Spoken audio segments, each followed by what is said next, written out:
Je serais resté 4 jours et demi aux Bermudes. J'ai pu changer ma drosse.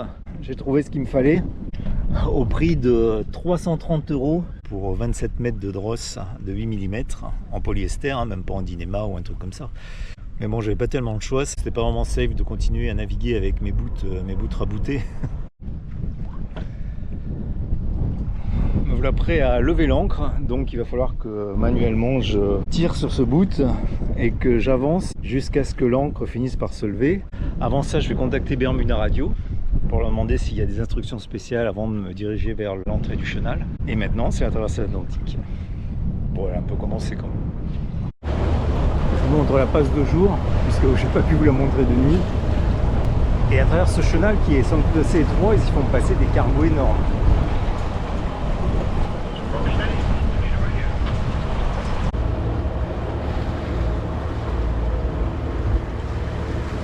Il y a une régate qui est en cours là.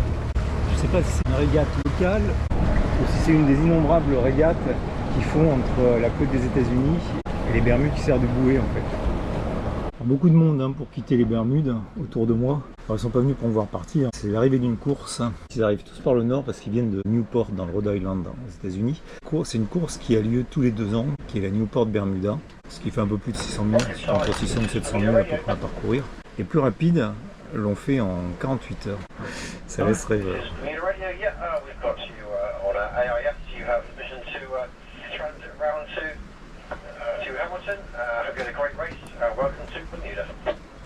Alors j'en croise pas mal. Comme le vent vient du sud-sud-est, du coup je me retrouve tribord à mur. C'est super, mais bon, je vais pas les embêter non plus. Ah, il y a des petits réglages à faire. J'ai peut-être fait trop de tours autour de l'emmagasineur des Génois. Parce que ce que je voudrais, c'est que la drosse puisse arriver au moins jusqu'au winch ici, au winch opposé. De toute façon, pour atteindre au moins sur les 2 premiers tours le winch. Donc je vais défaire ma drosse à l'arrière là. Et je vais aller au niveau de l'enrouleur, enlever quelques tours. J'en profite là parce que je suis au portant et la mer n'est pas très agitée. Donc c'est plus facile à faire que quand ça bastonne et que ça mouille à l'avant. Alors voilà l'emmagasineur ici. Le Génois étant déroulé, la drosse est venue se mettre autour. Et moi, ce qu'il faut que je récupère, c'est quelques tours de façon à en enlever d'ici pour en laisser un peu plus de libre à l'arrière. Je ne peux pas trop en enlever non plus parce que si j'en enlève trop après, je vais arriver en bout de course de la drosse alors que le Génois ne sera pas complètement roulé. Mais comme j'avais été un peu optimiste et que j'avais peut-être mis un peu trop de tours, je crois que je vais faire 5 ou 6 tours complètement roulés, ce qui n'est pas très utile. Donc je vais lui en enlever les tours.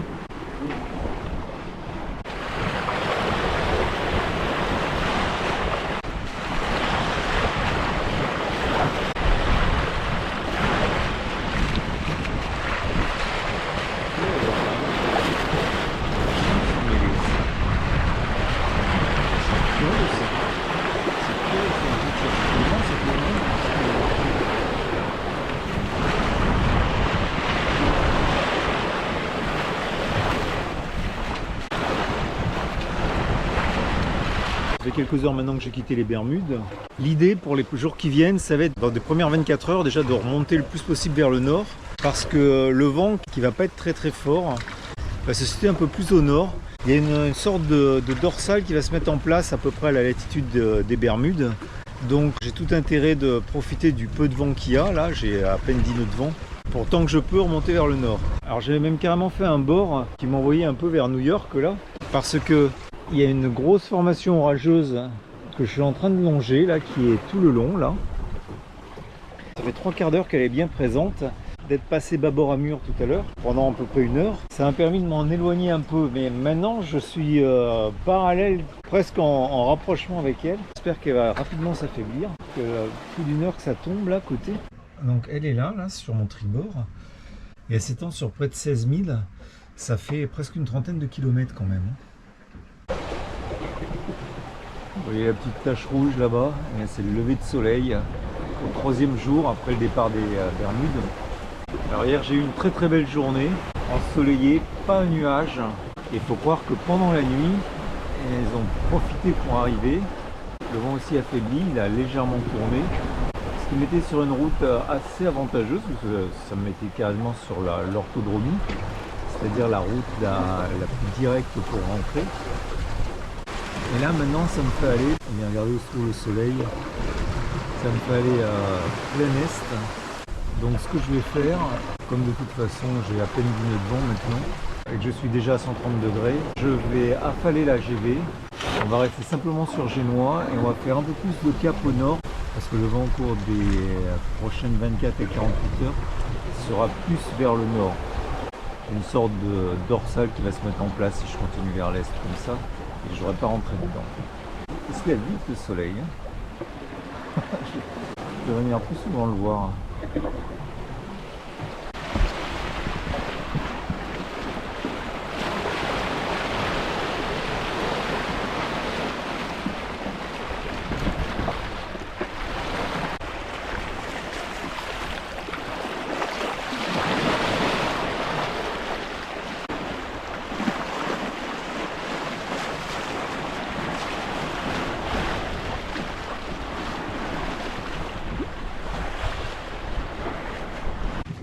Plus de vent, j'ai tout affalé.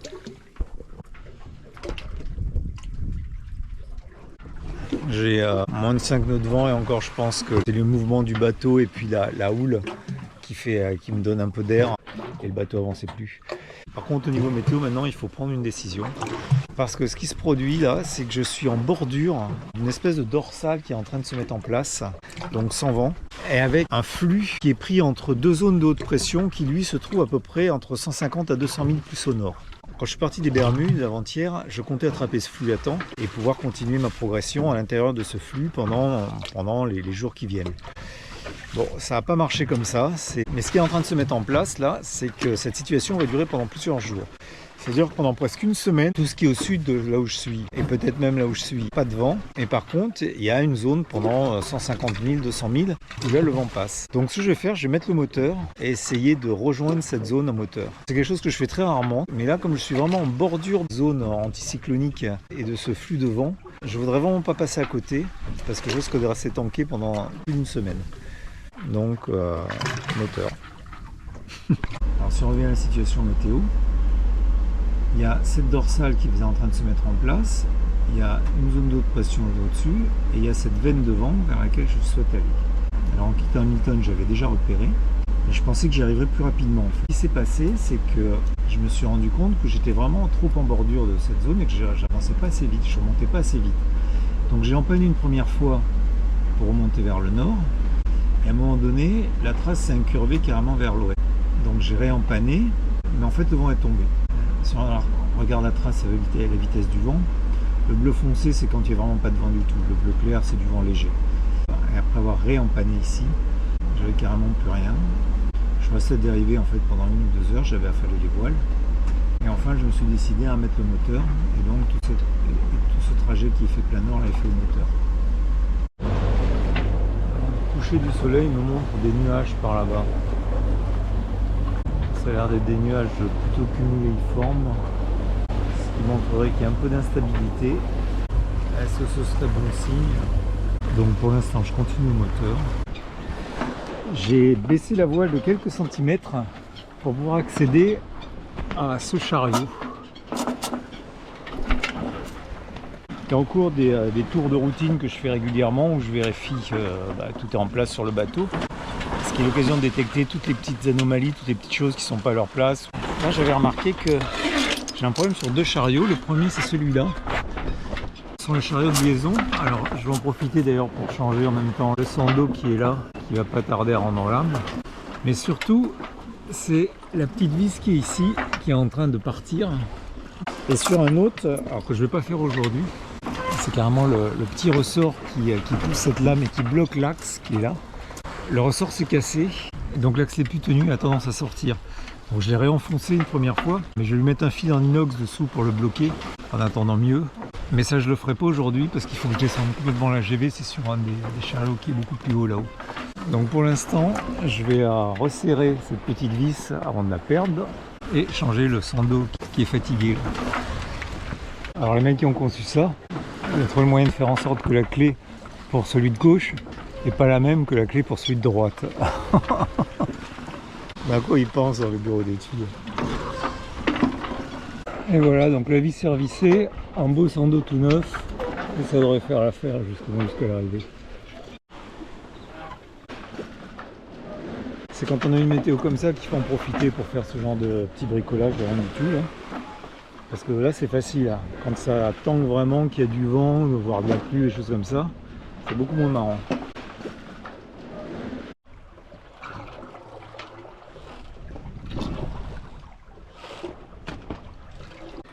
J'ai 6 à 7 nœuds de vent en ce moment et j'avance à plus de 5 nœuds. Alors il y a 0 houle, des vagues on va dire quasiment inexistantes. Et pourtant, dans 7 nœuds de vent, j'avance à 7 nœuds 6. Comme quoi l'état de la mer influe énormément sur le comportement du bateau. Parce que hier j'avais aussi du 6-7 nœuds de vent. Par contre j'avais 1,50 m de houle et de vagues. Le bateau lui n'avançait plus, j'avais fini par affaler les voiles. Que le fait d'être remonté au nord de la zone de haute pression qui se met en place ici, là, je devrais maintenant être à l'abri de la panne complète de vent que je craignais. C'est pas l'Atlantique auquel on s'attendait.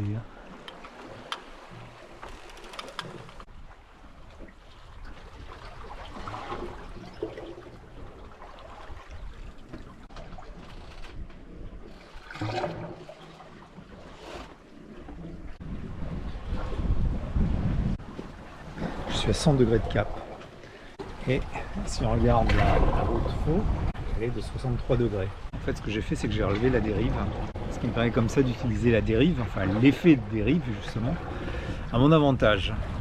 Parce qu'en faisant ça, ça me permet de garder un angle au vent qui est de l'ordre de 100 degrés.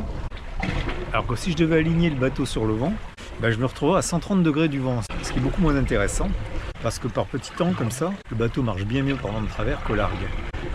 Comme ça, je garde mon bateau appuyé, je continue à monter vers le nord, même si au niveau du Cap Compas, le bateau est orienté vers l'est. Donc j'avance en crabe, mais j'avance très bien. Il y a quelques nuages d'altitude qui commencent à arriver, et derrière, là-bas, il y a des nuages de l'étage inférieur qui commencent à se préparer. Je me rapproche de la zone où va passer le petit front dépressionnaire d'ici 1 à 2 jours. J'espère m'être bien positionné parce qu'il va vraiment être étroit. Et derrière le front, après, ça va être un vent de nord-est, ce qui ne fait pas du tout mon affaire. Donc il va falloir que je reste dans la partie sud. Et c'est un peu touchy au niveau météo. Mais bon, on va essayer de le faire. Alors voilà en fait la progression des nuages. Moi je suis ici. Et ce que je vois, et ce qu'on regardait tout à l'heure, c'est le front qui est là en fait. C'est d'ailleurs orageux. Donc il va progresser. Et il va continuer ensuite dans les jours qui suivent à progresser comme ça et à s'étendre. Alors voici la prévision à 5 jours. Dans 5 jours, ce qui sera important, c'est d'être au sud de cette ligne là, qui se dessine, dans la partie montante du flux. Parce que sinon, de l'autre côté, non seulement il n'y aura pas beaucoup de vent, en plus de ça, je l'aurai de face. Donc, le vent est le même, l'axe par rapport au vent est le même, les conditions météo globalement sont les mêmes, la direction est la même. Mais par contre, la mer, elle, n'est pas la même qu'hier. Aujourd'hui, j'ai un peu de clapot, j'ai un peu moins d'1 mètre de houle, des vagues. Et ça change tout. Hier, le bateau il avançait à 5,5, 6 nœuds. Aujourd'hui, il avance à 4 nœuds, 4 nœuds et demi. J'ai perdu 1 nœud à 1 nœud et demi uniquement à cause de l'énergie qu'utilise le bateau pour contrer ces mouvements parasites de roulis, de monter sur une vague, descendre de l'autre côté. Et ça change tout. Il faut dire que le commun, c'est ça. Quand on part beau temps, c'est ça. C'est toujours d'avoir un peu de mer, toujours d'avoir un peu de clapot. Ce qui est extraordinaire, et qui est extraordinaire, c'est ce que j'ai eu hier. Alors quand je regarde vers l'est, là où se trouve le front en fait, pour l'instant j'ai pas vraiment de nuages, alors bon le ciel est d'été, mais moi je navigue sous le soleil. Alors c'est plutôt agréable, le bateau a des mouvements assez longs. Pendant un moment j'avais relevé la dérive et j'ai fini par le remettre parce que si j'ai du vent, j'ai pas non plus beaucoup de vent. Il est entre 13 et 15 nœuds, et la mer qui commence à se former un peu, c'est pas suffisant pour contrebalancer les mouvements de roulis du bateau de façon efficace. À chaque fois qu'une vague prend le bateau par le travers, ça a tendance à pousser le bateau et le faire gîter. Donc, le fait que la dérive soit basse, ça sert de frein et d'amortisseur à ce mouvement-là. C'est vraiment agréable de naviguer par ces conditions comme ça. L'air est exactement à la température qu'il faut, ni trop chaud, ni trop froid. Il n'y a plus cette sensation d'humidité qu'il y avait lorsque j'étais dans la mer des Caraïbes. Et en plus de ça, maintenant les jours sont très longs. On est le 28 juin. Le solstice d'été, c'était il y a quelques jours seulement. Donc on est au maximum de ce que je peux avoir. C'est parfait pour la production d'énergie. C'est agréable de naviguer comme ça. La nuit, c'est bientôt la pleine lune. Je me demande si c'est pas la pleine lune ce soir d'ailleurs. Il faudrait que je vérifie. Ce soir, la mer est illuminée, c'est vraiment beau. Le vent est arrivé pendant la nuit, il souffle maintenant un peu plus de 25 nœuds. La mer commence à bien se former elle aussi. Hier soir, avant le coucher du soleil, oups,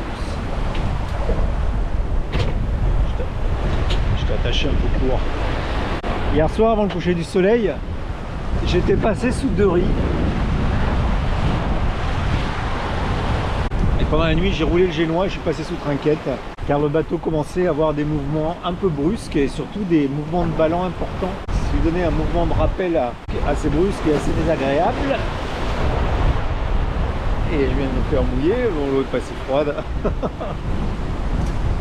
La mer commence à être bien blanche. Bon, pour vous, ça vous paraît tout plat parce qu'à la caméra, ça donne toujours un effet aplati. Je pense que d'ici 2-3 heures, c'est là où va arriver la queue du front. Enfin, ce que j'appelle la queue, c'est là où va vraiment arriver le front. On le voit au loin. Les gros congestus qui sont en formation là derrière. Ça, à mon avis, quand ça va passer, ça va être un peu violent. Ce que je vais faire, je vais prendre le troisième riz. Ce sera fait comme ça.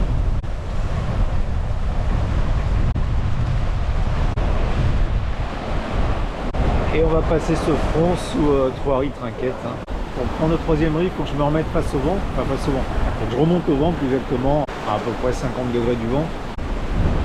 Et là, je suis en train de regarder les vagues. Il y a des vagues, là, celle-là, elle commence à dépasser les 2 mètres même.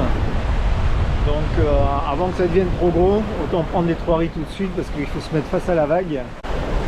On commence à avoir des crêtes qui déferlent pas mal, d'ailleurs, des belles. Hein. Allez, au boulot. Un bateau comme Quetzal, quand il se déplace à 7 nœuds, c'est déjà très bien. 8 nœuds, c'est rare. 9 nœuds, ça n'existe pas. Ça se produit que quand il y a le cas où il y a du courant qui nous pousse. 10 nœuds, j'en parle même pas. Et ça veut dire une chose, c'est que quand on regarde les fichiers météo, quand on essaie d'élaborer une stratégie pour jouer avec la météo, en fait, on est plus à subir la météo qu'à vraiment pouvoir l'utiliser. C'est pas comme quand on regarde des courses au large, où là, ils ont des bateaux qui vont à 20 nœuds, 30 nœuds parfois, et où eux peuvent réellement utiliser les systèmes dépressionnaires pour avancer. Nous, c'est plus pour nous mettre en sécurité et préparer le bateau pour quand ça va cogner. Mais il y a des fois, comme ce qui se passe en ce moment, où la dépression est tellement lente, ça fait 4-5 jours maintenant que ce pont est en train d'avancer tout doucement. Et dans ces cas-là, oui, on peut jouer. C'est ce que j'essaie de faire en ce moment, où là, il faut que je continue à avancer et que je me maintienne bien devant le front, parce que dans quelques heures, le front va me rejoindre. Il va y avoir un moment pendant lequel, si jamais je ne vais pas assez vite, si jamais je ne progresse pas assez, le front va me dépasser. Si jamais il me dépasse, là, je perds tout. Je perds tout, c'est-à-dire que le vent tout d'un coup va tourner, il va venir de face. La mer, elle, sera comme ça, avec des creux qui maintenant atteignent les 2-3 mètres. Autant dire que ça va être un beau bazar. J'ai vraiment pas envie que ça m'arrive. Donc par chance, les fichiers gris en ce moment sont assez exacts et correspondent bien à la réalité. Et lors des routages que je fais, la progression est à peu près conforme aux prévisions. Alors il faudrait que cet ensemble de bonnes vibes là, ça continue à se maintenir pendant quelques jours encore, de façon à me permettre de glisser à l'avant de ce front et de rester dans la partie où vraiment il y a un vent portant qui me pousse dans la bonne direction. Dès qu'un nuage approche, ça sombre et tout, ça change complètement l'atmosphère. L'eau devient noire, l'ambiance presque lugubre, alors que 10 minutes plus tôt, c'était jour de fête. Et là, tout de suite, l'ambiance est plombée. Avec des mètres de houle et qui continuent à se creuser. Des beaux creux des fois. Hein.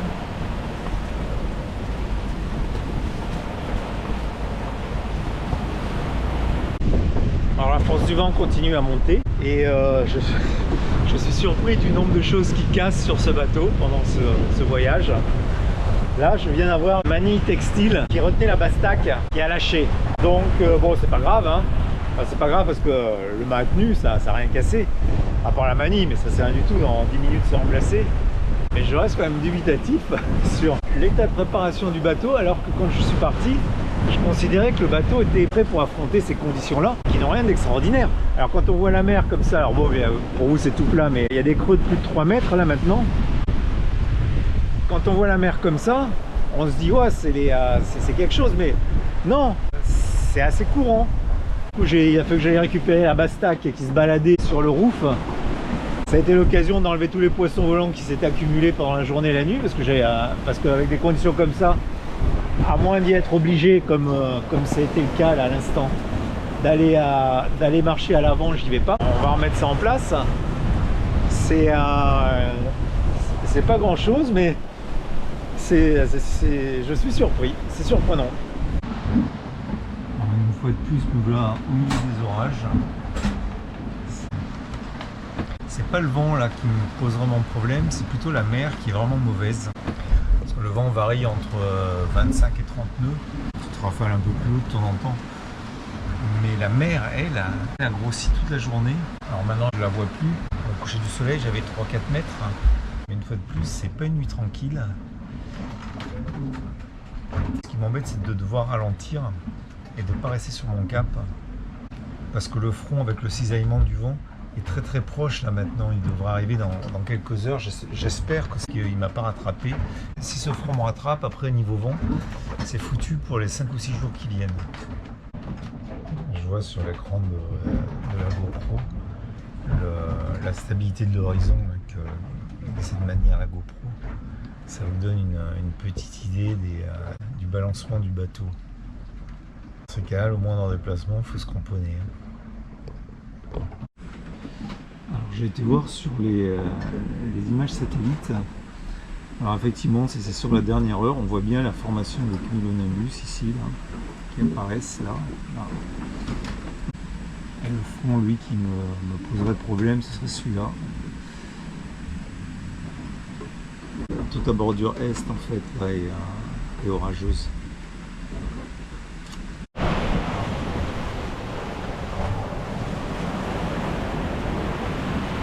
Voilà à quoi ressemble le bateau. Je continue ma route. Toute la nuit, ça a été orage. J'ai pas dormi quasiment. Enfin, j'ai pas dormi du tout, en fait, c'est pas quasiment. Plusieurs fois, il a fallu que je rehisse la voile parce qu'elle se remplissait d'eau et ça formait une grosse poche derrière. Et je voulais pas que ça tire de trop. Donc 2 fois dans la nuit, il a fallu que je rehisse la voile pour la vider et ensuite que je reprenne tous les riz un par un. Donc comme j'en avais marre de ranger, je laisse tout comme ça. Vu que la procédure sera à refaire dans pas longtemps, je pense.